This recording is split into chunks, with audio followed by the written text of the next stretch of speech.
Good morning, all of you. Am I audible? Yes, sir. Okay. So situation कैसा है उधर? बहुत ज्यादा ठंड है। ठंड है और इसका वायरस टायरस का कुछ असर इतना ज्यादा है सर, मेरे की तबीयत अभी खराब है। देख लेना फिर। ज़्यादा खराब होगा तो डॉक्टर चेकअप करवा लेना। Okay, so students are joining.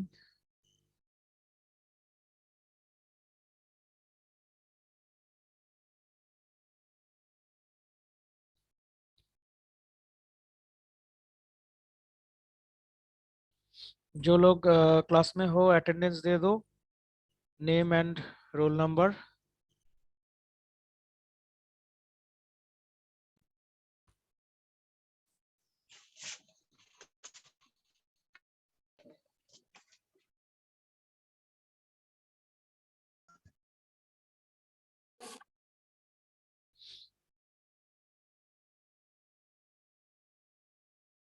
Okay, so good morning. Start करते हैं। सो बेसिकली हम लोग जो स्टार्ट किए थे डिफरेंट डिफरेंट एंटेनास के ऊपर जनरलाइज स्टडी हम लोग कर रहे थे। तो already binomial array antenna, horn antenna हम लोग कवर किए हैं। ठीक है। तो गूगल क्लासरूम में भी हम हॉर्न एंटेना के ऊपर जो नोट्स है वो दे के रखे हैं। तो आज जो हम लोग स्टार्ट करेंगे that is microstrip patch antenna, very very used in now days. आजकल के ज़माने में बहुत इसका एप्लीकेशन है। कुछ रीज़न है इसके लिए, बताएंगे हम, क्योंकि इसको इनर डिवाइस एंटेना भी बोला जाता है। ठीक है, मतलब कोई भी मान लो मोबाइल फोन्स हो गया या फिर कोई गैजेट हो गया, स्मार्ट वॉच हो गया, तो उसके अंदर ये एंटेना बहुत ज़्यादा फिट करता है क्योंकि due to its size, small size. तो माइक्रोस्ट्रिप पैच एंटेना, इसके ऊपर हम लोग आज थोड़ा सा देखेंगे कि इसका स्ट्रक्चर कैसे होता है एंड वर्किंग प्रिंसिपल कैसा होता है। तो मेनली हर एक एंटेनास का जैसा स्ट्रक्चर होता है कि उसका पैटर्न क्या क्या है। जैसा कि हम लोग हॉर्न एंटेना किए थे उसमें कौन सा फैक्टर बहुत ज़्यादा इंपॉर्टेंट है, फ्लेयरिंग एंगल, है ना, मतलब वो कितना ज़्यादा फैला हुआ है या नैरो है।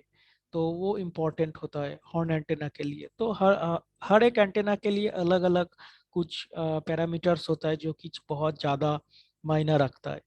तो माइक्रोस्ट्रिप कैच एंटेना के में हम लोग देखेंगे कि पैच का बहुत ज़्यादा इश्यूज रहेगा। पैच पैच बोल के एक चीज़ होता है, देखेंगे। उसी तरह से अगर हेलिकल एंटेना देखेंगे तो उसका जो हेलिक्स होता है, दैट मीन्स जो पैच, मान लो एक स्प्रिंग, स्प्रिंग जानते हो ना तुम लोग, पेन के अंदर जो रहता है, तो it is a type of helix shape. तो वो हेलिक्स का जो पिच एंगल होता है वो उस टाइम में उस केस में इम्पोर्टेंट रहेगा। तो अभी आज हम लोग देखते हैं कि माइक्रोस्ट्रिप पैच एंटेना कैसा होता है। तो शुरू करते हैं।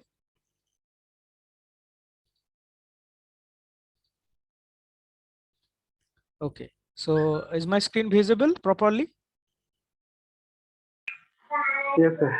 ओके, सो जो लोग लेट करके आए हो अटेंडेंस जरूर दे के जाओगे। Name and roll number, put your name and roll in chat box. Okay, so microstrip patch antenna, ये जो नोट्स है basically I have taken it from YouTube. Okay, हमको आसान लगा और काफी कॉम्पैक्ट लगा। तुम लोगों के बेनिफिट के लिए, हम लोग को एग्जाम पॉइंट ऑफ व्यू से this is the perfect. So already हम गूगल क्लासरूम में अपलोड कर दिए। सो नोट डाउन करने का अभी जरूरत नहीं है, अभी समझो चीज हम क्या बोल बोल रहे हैं। फिर ये ऑलरेडी स्लाइड वाइज दिया हुआ है, you can take note later on also. Okay, so देखो माइक्रोस्ट्रिप पैच एंटेना, इसका अगर हम लोग डेफिनेशन देखेंगे तो microstrip patch antenna consists of radiating metal patch on one side of dielectric substrate which has a ground plane on the other side. It is a one kind of internal antenna. जो कि हम बात कर रहे थे, कोई भी mobile बोलो या फिर कोई भी डिवाइस बोलो, इसके अंदर बहुत ही आसानी से फिट हो जाता है due to its size. Okay, so इसका जो स्ट्रक्चर होगा मेनली इसका हम दिखाएंगे भी, लेकिन उससे पहले एक ओवरव्यू की नीचे एक ग्राउंड प्लेन रहेगा, सपोज मान लो रेड कलर से जो हम दे रहे हैं ग्राउंड प्लेन, ठीक है, उसके ऊपर एक डाइलेक्ट्रिक मीडियम रहता है। ये जो ब्लू कलर का दिख रहा है it is a dielectric medium, and इसके ऊपर एक पैच रहता है, इसके ऊपर एक पैच रहेगा। पैच ही इसका मेन जो थिंग है, दैट इज द पैच। मतलब patch is what, patch is the metallic part, ठीक है, ये जो ब्लू लाइन है इसके ऊपर रहेगा, ठीक है, दैट इज द पैच। तो डायग्राम दिखाने से पता चलेगा। तो मेनली जो इसमें बोला जी गया है कि एक मेटालिक सेक्शन जो कि एक पैच है जो एक डाइलेक्ट्रिक सबस्ट्रेट के ऊपर रहेगा, एंड वो क्या होगा, एक ग्राउंड प्लेन के ऊपर माउंटेड रहेगा, ठीक है, that is the main thing. इसको इंटरनल एंटेना बोला जा रहा है। तो देखते हैं इसका नेक्स्ट डायग्राम।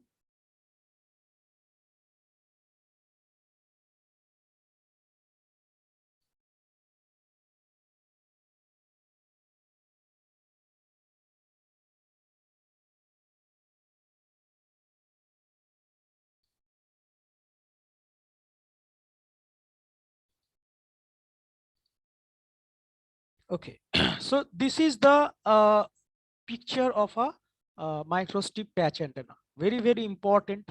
तो इसमें देखो, जो हम बोल रहे थे कि एक ग्राउंड प्लेन है ना, लिखा हुआ है एक ग्राउंड प्लेन। एक ग्राउंड प्लेन के ऊपर एक डाइलेक्ट्रिक मीडियम रहेगा, जो कि ये वाला सेक्शन है, एप्सिलॉन आर से डिनोट किया जा रहा है, एंड इसके ऊपर एक मेटालिक पैच दिया हुआ है, जो ब्लू कलर का दिख रहा है, एक मेटालिक पैच। ठीक है, तो ये मेटल पैच से ही हम लोग का जो है सारा का सारा रेडिएशन होगा, सारा का सारा रेडिएशन होगा। तो ये मेटल पैच का this is length, this is width, and this is the metal patch thickness. ठीक है, तो इसमें हम लोग क्या क्या चेंज कर सकते हैं। सबसे जो इंपॉर्टेंट फैक्टर है कि हम लोग ये पैच का डिफरेंट डिफरेंट शेप दे सकते हैं। कोई सर्कुलर शेप दे सकते हैं, कोई रेक्टेंगुलर दे सकते हैं, कोई स्क्वायर शेप दे सकते हैं, या फिर और भी अभी हम एक दो स्लाइड तुम लोग को दिखाएंगे कि ये डिफरेंट डिफरेंट, मतलब अभी रिसर्च होता है इसके ऊपर। मान लो कोई एक इंजीनियर डिजाइन किया है तो उसके ऊपर थोड़ा सा देखे कि हम पैच का अगर थिकनेस कम कर देंगे तो उसका रिजल्ट कुछ अलग आएगा, पैच का कुछ शेप अलग कर देंगे तो उसका कुछ अलग होगा रिजल्ट। ठीक है, साथ ही साथ और क्या चेंज कर सकते हैं, ये epsilon r that means dielectric substrate. ठीक है ना, डाई इलेक्ट्रिक सबस्टेट को हम लोग चेंज कर सकते हैं। इसमें तुम लोग क्वार्ट्ज दे सकते हो, ए आर तो ऑटोमेटिकली ए आर का epsilon r is equal to 1, you know 1। तो डिफरेंट डिफरेंट ग्लूकोज हो सकता है, तो डिफरेंट डिफरेंट एप्सिलॉन आर हम लोग के हाथ में है, इसका भी हरकत बहुत ज्यादा होता है इसमें। तो डाइलेक्ट्रिक कंस्टेंट, पैच का शेप, है ना, पैच का शेप, इसी यही सब के ऊपर इसका डिपेंड करता है। और भी एक चीज है इसका फीडिंग मैकेनिज्म, दैट मीन्स ये तो पैच है, ये पैच जो है रेडिएट करेगा। अब रेडिएट कहाँ से करेगा, ये पैच का ऊपर सेक्शन से नहीं होता है। ठीक है, सपोज मान लो एक ये इट इज अ मोबाइल, तो मोबाइल का ये साइड से, दैट मीन्स ये जो ब्लू कलर का दिख रहा है ये साइड से इसका रेडिएशन होता है by fringing effect. Fringing effect क्या है वो हम बोलेंगे। तो ये साइड से इसका रेडिएशन होता है। ठीक है, तो this is the structure of a generalised microstrip patch antenna. ठीक है, हर एक माइक्रोस्ट्रिप पैच एंटेना का स्ट्रक्चर लगभग यही होगा।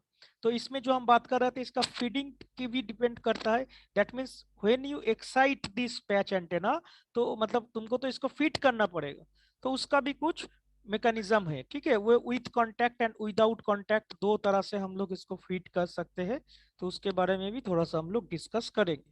तो this is the generalised diagram of a microstrip patch antenna. अगर क्वेश्चन में पूछा जाता है कि माइक्रोस्ट्रिप पैच एंटेना के बारे में, तो जरूर तुम लोग का ये डायग्राम देना पड़ेगा। एंड हम इसमें फोकस इसीलिए कर रहे हैं कि it is a very trending, that means आजकल के जमाने में इसके ऊपर सबसे ज्यादा काम हो रहा है, माइक्रोस्ट्रिप पैच के ऊपर। बाकी एंटेनास के ऊपर भी होता है, लेकिन कहीं ना कहीं इसका डिमांड बहुत ज्यादा है। बिकॉज क्या है, रीजन क्या है, इसे इंटरनल एंटेना है। हम लोग जो मोबाइल फोन यूज करते हैं उसके अंदर भी जो एंटेनास वगैरह रहता है सारा का सारा माइक्रोस्ट्रिप पैच एंटेना रहता है, due to its small size. तुम लोग सोचो ना, एक हॉर्न एंटेना या फिर एक यागी उडा एंटेना, या फिर एक मान लो कोई और एरे एंटेना टाइप, मतलब बहुत सारा कंबाइंड कॉम्बिनेशन करके जो एंटेना हम लोग बनाते हैं, तो वो क्या डिवाइस में फिट करता है? नो, डिवाइस में वो फिट नहीं करेगा due to its large size, है ना। लेकिन ये माइक्रोस्ट्रिप पैच एंटेना को हम लोग स्मॉल फैब्रिकेट करके भी इसको डिजाइन कर सकते हैं। That is why it is used in a internal, known as a internal antenna. It can be used in a different types of, I mean, technical जो nowadays advanced डिवाइस है, तो उसके अंदर ये आसानी से फिट हो जाता है। ओके, सो देखते next. Now this is the patch shape, जिसके बारे में हम बोल रहे थे, patch shape.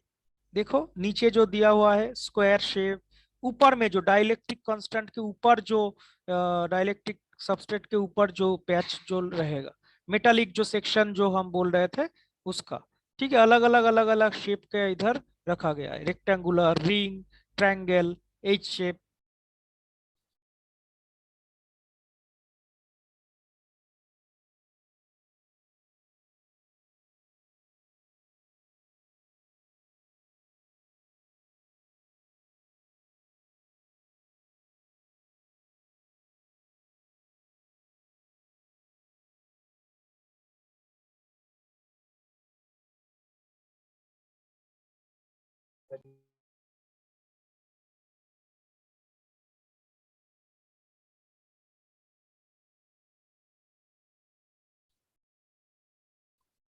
Okay, so the patch is made up of conducting material such as copper and gold. तो ये जो पैच बेसिकली क्या है, एक कंडक्टिंग मटेरियल है which can conduct the current, है ना। उसी के थ्रू हम लोग का रेडिएशन होगा। तो डिफरेंट डिफरेंट कंडक्टिंग मटेरियल, अगर बहुत ही कॉस्टली माइक्रोस्ट्रिप पैच एंटेना अगर होगा तो उसमें गोल्ड का रहेगा, अदरवाइज नॉर्मल जो कन्वेंशनल रहता है मेनली कॉपर वगैरह, ठीक है, एल्यूमिनियम।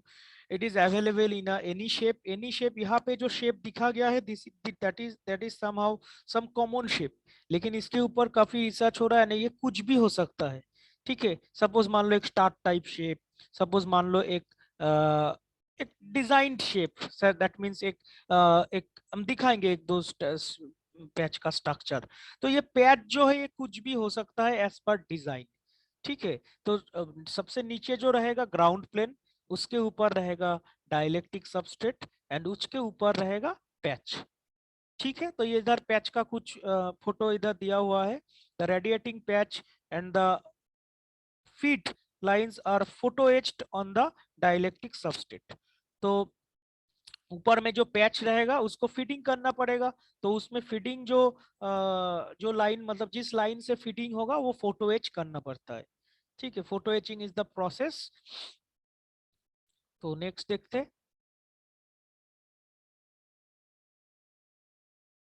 देखो अभी जो है एक इंपॉर्टेंट स्लाइड है, radiation mechanism, that means microstrip patch antenna का रेडिएशन मैकेनिज्म। जो लोग लेट करके ज्वाइन किए हो अटेंडेंस देके जाओगे, attendance is very very important. Okay, so consider the rectangular patch, consider the rectangular patch. हम लोग रेक्टेंगुलर पैच लेके ये जो है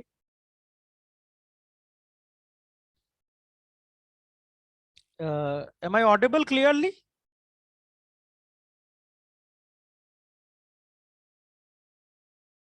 हेलो,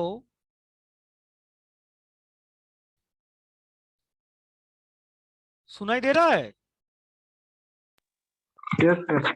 ओके, क्योंकि बीच बीच में नेट का है, अभी 2-3 दिन से बहुत ज्यादा इधर इशू है। कल तो क्लास ही नहीं कर पाए, कनेक्ट ही नहीं हो रहा था जूम। So what ever.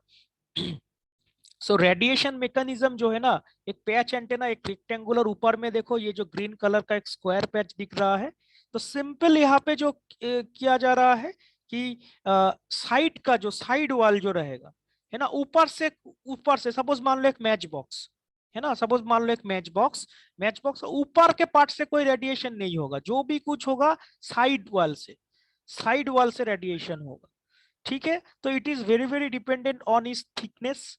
लेकिन हम लोग कुछ भी इसमें कुछ भी, मतलब मान लो थिकनेस बड़ा कर देंगे, उस तरह से नहीं होगा। इसका एक प्रॉपर कुछ रीडिंग है, उसी हिसाब से हमको इसको बनाना पड़ेगा, तभी जाके हम लोग का फाइनल मतलब मैक्सिमम आउटपुट मिलेगा।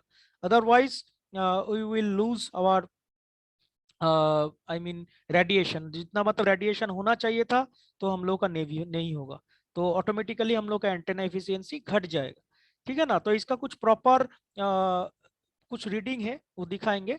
तो this is the mainly fringing effect. तो फ्रिंजिंग इफेक्ट मतलब क्या हो रहा है कि इस इधर ये जो साइड वॉल है पैच का, जो साइड वॉल इधर से ये इलेक्ट्रोमैग्नेटिक जो रेडिएशन होगा, तो ये साइड वॉल से, जैसा कि तुम लोग जानते हो एक एंटेना के में एक पॉजिटिव नेगेटिव साइकिल बना के वो ट्रेवल करता है, तो उसी तरह से इसका मतलब साइड वॉल से इसका रेडिएशन स्टार्ट होगा।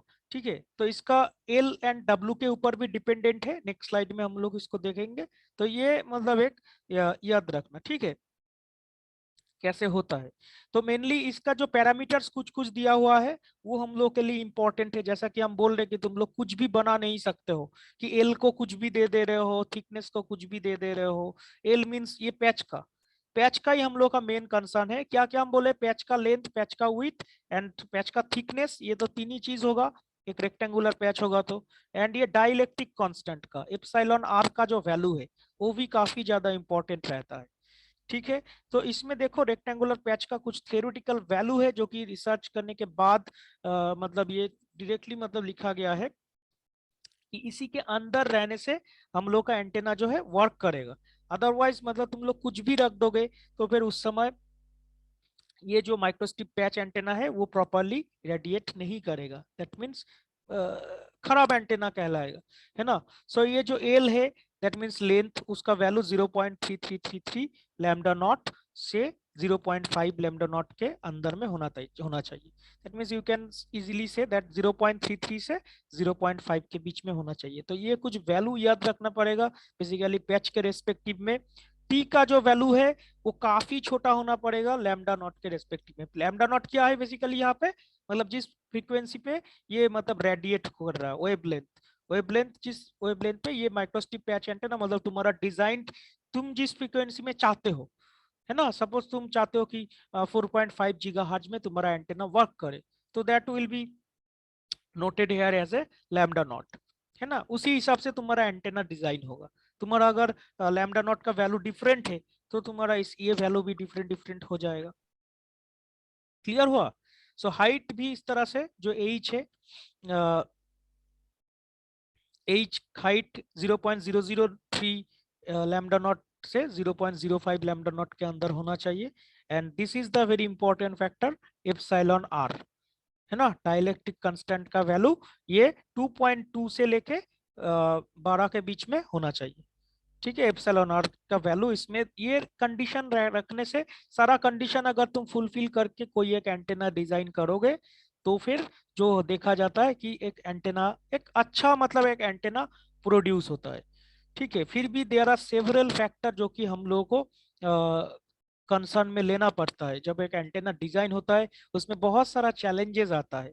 एक आध को चैलेंजेस हम लोग देखते हैं इसके क्या क्या प्रॉब्लम होता है, तो ये सब के बीच में ही कॉम्बिनेशन करके हम लोग को एंटेना को डिजाइन करना पड़ेगा।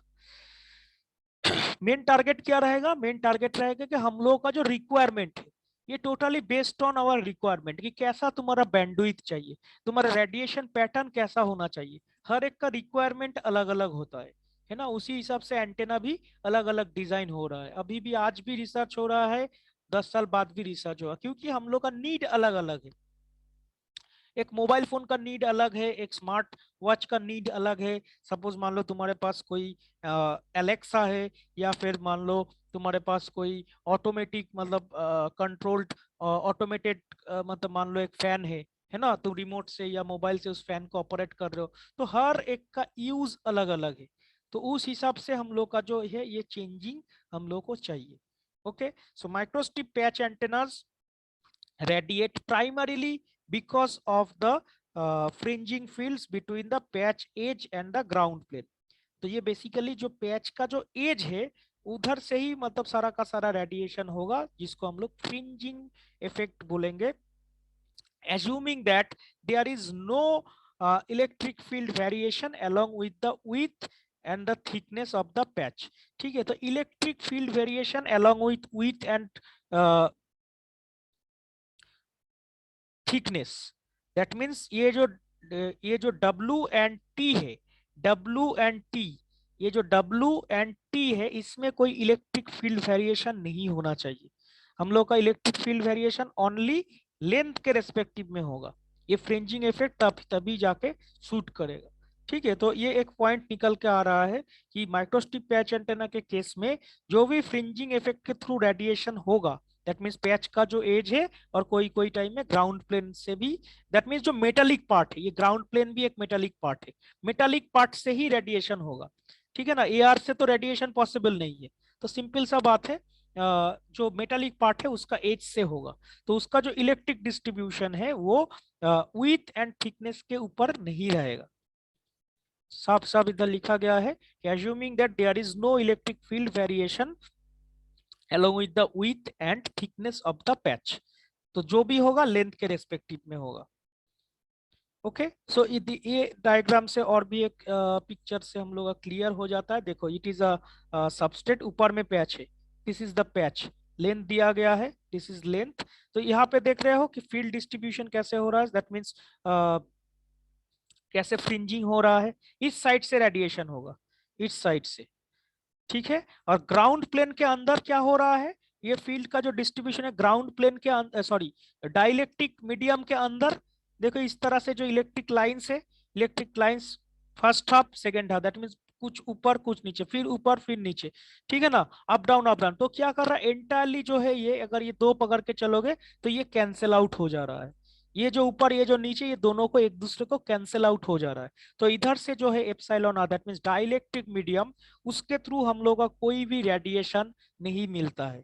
ये लाइन क्लियर होना चाहिए। ठीक है, डाइलेक्ट्रिक मीडियम से हम लोग का कोई भी रेडिएशन नहीं मिलता है, जो भी कुछ होता है through patch. Clear, so the far field cancels in the normal direction, that means यहाँ पे जो है मेनली जो होगा नॉर्मल डायरेक्शन पर इसका रेडिएशन हो रहा है, ये जो एज से जो निकल रहा है रेडिएशन फ्रिंजिंग इफेक्ट के थ्रू, तो वो नॉर्मल डायरेक्शन पे ही हो रहा है ना। तो the tangential components are in phase and the resulting fields combine to give maximum radiation field. Now let us see that trade-off between the antenna dimensions and the performance. It is a very important factor. इसमें क्या लिखा गया है देखो कि thick dielectric substrate having a low dielectric constant, that means dielectric substrate जो बीच में जो रह रहा था, एप्सिलॉन आर, देखो यहाँ पे छोटा करके लिखा हुआ है एप्सिलॉन आर, इसका अगर हम लोग जितना लो करेंगे ना, मतलब डाइले एप्सिलॉन आर का वैल्यू जितना हम लोग लो रखेंगे वो उतना गुड एंटेना बोला जाएगा। ठीक है, good antenna means performance is better, radiation, larger bandwidth. एक एंटेना का मान लो यही तो हम लोग का पहचान होता है कि उसका बैंडविड्थ कैसा है, उसका रेडिएशन कैसा है। तो एप्सिलॉन आर को जितना लो करेंगे उतना हम लोग का एंटेना जो है अच्छा होगा। ठीक है, लेकिन इस केस में क्या हो जाएगा, जितना तुम एप्सिलॉन आर को डाइलेक्ट्रिक कंस्टेंट को लो करोगे ना, उतना तुम्हारा ये एप्सिलॉन आर का वैल्यू भी ज्यादा हो जाएगा, दैट मीन्स ये मोटा हो जाएगा, थिकनेस। ठीक है ना, so in order to design compact patch antenna substrates with high dielectric constant must be used. तो इसी में हम लोग को ट्रेड ऑफ करना पड़ेगा। ये ट्रेड ऑफ का मीनिंग क्या है कि एक बैलेंस करना है ना। देखो डाइलेक्ट्रिक कांस्टेंट का वैल्यू जितना तुम छोटा कर रहे हो, तुम्हारा एंटेना जो साइज है वो बड़ा हो जाएगा। तो जाहिर सी बात है, इसको अगर हम लोग को एक छोटा, अगर डेफिनेटली अगर मोबाइल के अंदर अगर फिट करेंगे एक एंटेना, तो बड़ा एक मोबाइल, तो बड़ा एंटेना को कैसे फिट कर किया जाएगा, पॉसिबल नहीं है। तो इसीलिए हमको फोर्सफुली क्या करना पड़ता है, ये dielectric constant that means epsilon r का वैल्यू जो है इंक्रीज करना पड़ता है। अब तुम कितना हद तक इंक्रीज करोगे, ठीक है ना, क्योंकि हमको चाहिए जितना छोटा करने से हमको बेनिफिट है, लेकिन फोर्सफुली हमको इसका वैल्यू जो है इंक्रीज करना पड़ता है। दैट मीन्स हम लोग जानबूझ के मतलब जो एंटेना है उसका परफॉर्मेंस डिग्रेड हो रहा है, जितना तुम वैल्यू को इंक्रीज करोगे ईआर का वैल्यू, तुम्हारा एंटेना परफॉर्मेंस खराब होगा। तो इसी को जो है ट्रेड ऑफ बोला जाता है। तो हम लोग को देखना भी है कि एक मोबाइल फोन के अंदर किस तरह से मतलब एक एंटेना को चाहिए मिनिमम, एक मोबाइल भी हम लोग को यूज करने के लायक हो, ज्यादा बड़ा नहीं हो, लेकिन एंटेना भी उसके अंदर फिट करना है, इसी को जो बोला जाता है ट्रेड ऑफ। ठीक है ना, हमको कॉम्प्रोमाइज करना पड़ रहा है ना। ऐसा भी नहीं है कि एक बहुत बड़ा एक मोबाइल लेके हम आ गए जो कि हम कैरी नहीं कर पाएंगे, तो उसके अंदर बहुत अच्छा एंटेना फिट करके क्या होगा, उसका यूज है, उसका यूज नहीं कर पाओगे। तो हम लोग जो कैरी कर सकते हैं, हम एक जस्ट एग्जांपल दे रहे हैं एक मोबाइल फोन का, क्योंकि मोबाइल फोन के अंदर इसका यूजेस होता है। तो क्लियर हुआ। तो इस तरह से ट्रेड ऑफ होता है इसका एंटेना डायमेंशंस एंड परफॉर्मेंस के ऊपर। हम लोग चाहते हैं कि एंटेना परफॉर्मेंस बहुत अच्छा हो, लेकिन उस केस में एंटेना साइज बड़ा हो जाता है, तो वही लेके हम लोग का प्रॉब्लम होता है। ठीक है ना। तो क्राइटेरिया फॉर सबस्ट्रेट सिलेक्शन, कुछ सबस्ट्रेट को, मतलब ये जो एप्सिलॉन आर है उसको सिलेक्शन के लिए कुछ पॉइंट्स इधर दिया गया, क्योंकि सरफेस वेव एक्साइटेशन जो कि ऊपर से होता है, दैट मींस जो ऊपर में जो टॉप फेस रहता है माइक्रोस्ट्रिप पैच एंटेना का, तो वो सरफेस वेव एक्साइटेशन ध्यान में रखा जाता है।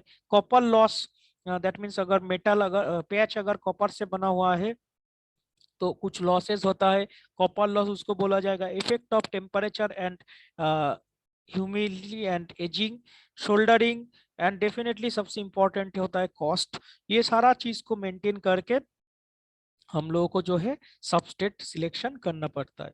कुछ कुछ एग्जाम्पल इधर लिखा गया है, ग्लास एपोक्सी जो कि बहुत ज्यादा यूज होता है, 4.4 एप्सिलॉन आर का वैल्यू, एआर का वैल्यू होता है 1, फोम का वैल्यू होता है 1.5, एलुमिना का वैल्यू होता है 9.8। तो कुछ एग्जाम्पल तुम लोगों को याद रखना पड़ेगा, एक दो। लेकिन याद रखना कि पैच एंटेना के केस में जो बोला गया था कि जो अच्छा जो होगा एप्सिलॉन आर का वैल्यू वो 2.2 से लेके 12 के बीच में होगा। तो एआर का देखो यहाँ पे एप्सिलॉन आर का value 1। So basically AR use नहीं होता है, कुछ ना कुछ डाइलेक्ट्रिक कांस्टेंट जो कि 2.2 से ऊपर में रखा जाता है। तो this is the generalised result. ठीक है, समटाइम्स इसको हम लोग दूसरा लेके भी काम किया जाता है। सपोज मान लो कोई 13 लेके काम कर रहा है, तो 13 के अंदर कैटेगराइज, 13 कैटेगरी में जो जो मटेरियल रहेगा उसको लोग यूज करेगा। तो इसके ऊपर काफी रिसर्च चलता है। तो इस यही जो फॉलो होगा ये हर टाइम नहीं होता है, लेकिन this is the generalised formula. Okay, so जो फीडिंग मैकेनिज्म है, फीडिंग मैकेनिज्म का अगर बात करेंगे तो feeding mechanism, there are two type of feeding mechanisms. One is contacting method, one is non contacting method. Contacting method मतलब क्या हो रहा है, हमारा मेरा जो पैच है, दैट मीन्स अगर एक एंटेना है, साइड व्यू अगर दिखा रहा है, ठीक है, नीचे में ग्राउंड प्लेन है, ये मान लो ग्राउंड प्लेन है, ये और ऊपर में ये बीच में सबस्ट्रेट हो गया और ये ऊपर में पैच हो गया। ठीक है, तो अगर तुम इसको, अगर कांटेक्ट है तुम्हारा, अगर मान लो एक कोएक्सियल केबल से लेके तुम इस एंटेना में डायरेक्ट फीडिंग कर रहे हो। फीडिंग हम लोग किस लिए करते हैं, to excite the antenna for radiation purpose, है ना। एंटेना को एक्साइट करना पड़ेगा। मान लो this is just like a switch, अगर तुम करंट नहीं दोगे तो फैन चलेगा, तो फैन नहीं चलेगा। फैन चलने के लिए उसके पास करंट आना जरूरी है ना। तो इसी तरह से ये एंटेना का जो पैच है उसमें हम लोग को फीडिंग करना पड़ता है। तो वो दो तरह से पॉसिबल है, कॉन्टैक्टिंग मोड, एक non contacting mode. Contacting mode में माइक्रोस्ट्रिप लाइन के थ्रू हो सकता है और एक कोएक्सियल प्रोब के थ्रू हो सकता है। कुछ देर पहले भी हम बोले थे ये जो किया जाता है ये फोटो एच किया जाता है ना, मतलब इसका फैब्रिकेशन प्रोसेस में ये फोटो एच किया जाता है। और एक हो गया नॉन कॉन्टैक्टिंग मोड में। नॉन कॉन्टैक्टिंग मोड मेथड में क्या होगा, ये डायरेक्टली इसके साथ कोई कनेक्शन नहीं रहेगा, डायरेक्टली कोई कनेक्शन नहीं रहेगा। तो वो जो हो जाएगा कपलिंग प्रोसेस के थ्रू होगा, कपलिंग प्रोसेस के थ्रू उसका कंडक्शन मोड होगा। So there are two types of non contacting method for feeding the patch, एक है एपरेचर कपलिंग और एक है प्रॉक्सिमिटी कपलिंग। ठीक है, तो ये जो है इतना डिटेल्स में मतलब यहाँ पे डिस्कस नहीं किया गया है, क्योंकि यहाँ पे हम माइक्रोस्ट्रिप एंटेना के बारे में बोल रहे हैं कि फीडिंग मैकेनिज्म दूसरा हो गया। अगर टाइम होगा तो हम लोग दूसरा की contacting method and non contacting method, feeding कैसा होता है एंटेनास के केस में। देखो हर एक एंटेनास के केस में फीडिंग जरूरी है, बिना फीडिंग का एंटेना काम नहीं करेगा, दैट यू नो, है ना। तो फीडिंग मैकेनिज्म ये नाम याद रखोगे, और क्या क्या बेसिक है वो भी हम तुम लोग को बोल दिए। तो इसके ऊपर डिटेल्स मतलब इमेज के थ्रू अगर अगर मेरे को टाइम मिलेगा तो हम डेफिनेटली ये फीडिंग मैकेनिज्म के ऊपर भी एक क्लास हम लेंगे। ठीक है, तो ये हो गया मेरा डिफरेंट डिफरेंट फीडिंग मैकेनिज्म। और जो है इसका एडवांटेज हो गया, एडवांटेज मतलब ये माइक्रोस्ट्रिप पैच एंटेना का जो एडवांटेज है, देखो लाइट वेट है, लो वॉल्यूम है,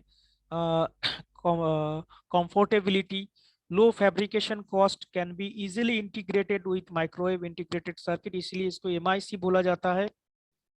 और एक चीज याद रखना, ये जो एंटेना है इसको एमए भी बोला जाता है ना। एमएसए मींस लो प्रोफाइल एंटेना। लो प्रोफाइल एंटेना मतलब ही होता है तुम्हारा ये जो है कोई भी मतलब इसका लो वॉल्यूम या फिर इसका जो साइज है वो कॉम्पैक्ट होने के चलते किसी भी डिवाइस में ये फिट हो जाता है, इसीलिए इसको लो प्रोफाइल एंटेना बोला जाता है। एमसीक्यूज के लिए इसका एक इंपॉर्टेंट क्वेश्चन हो सकता है कि which antenna is known as low profile antenna. Answer will be microstrip patch antenna. ठीक है, easy installation, feed lines and matching networks can be integrated with antenna structure। and कुछ disadvantage भी है, narrow bandwidth, lower gain, low power handling capability, complex feed structures required for high performance arrays। तो अगर ज्यादा हमको अगर high performance का जरूरत लगेगा तो उस समय माइक्रोस्ट्रिप का एरे का हम लोग का यूज करना पड़ेगा। एरे मतलब एक कॉम्बिनेशन ऑफ एंटेनास। इसका जो रेडिएशन पैटर्न रहेगा वो कुछ इस तरह का होता है। दैट मीन्स ये रेडिएशन पैटर्न से हम लोग बोल सकते हैं कि इट इज अ यूनिडिरेक्शनल एंटेना। देखो एक ग्राउंड प्लेन के ऊपर suppose it is a patch, तो पैच के एक यूनिडिरेक्शनल मतलब चारों तरफ इसका डिरेक्शन नहीं जाता है। ठीक है, चारों तरफ रेडिएशन नहीं जाता है, यूनिडिरेक्शनल होता है।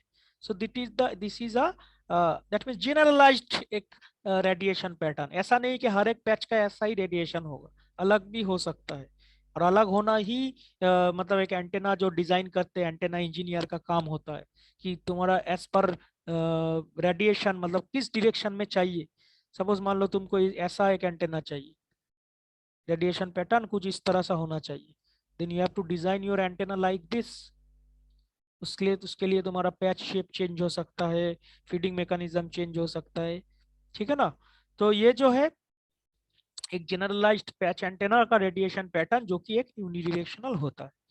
ठीक है, application used in spacecraft application, aircraft application, used is low profile antenna application, mobile phones GPS system, biomedical radiator, etc etc। That means क्या देखते हैं कि जो भी प्रेजेंट जितना सारा डिवाइसेस हम लोग के आसपास है, और जैसा कि स्पेस क्राफ्ट हो गया है ना, एयरक्राफ्ट हो गया, एविएशन के सेक्टर में ये एंटीना का बहुत ज्यादा यूजेस आजकल होता है। एंड जो हम बोल रहे थे कि एक डिफरेंट डिफरेंट पैच तुम लोगों को दिखाएंगे। देखो ये कोई सर्कुलर या स्क्वायर पैच नहीं है, ठीक है, लेकिन इसका शेप देख रहे हो ना कैसा कैसा है। इसके अंदर कुछ होल कर दिया गया है।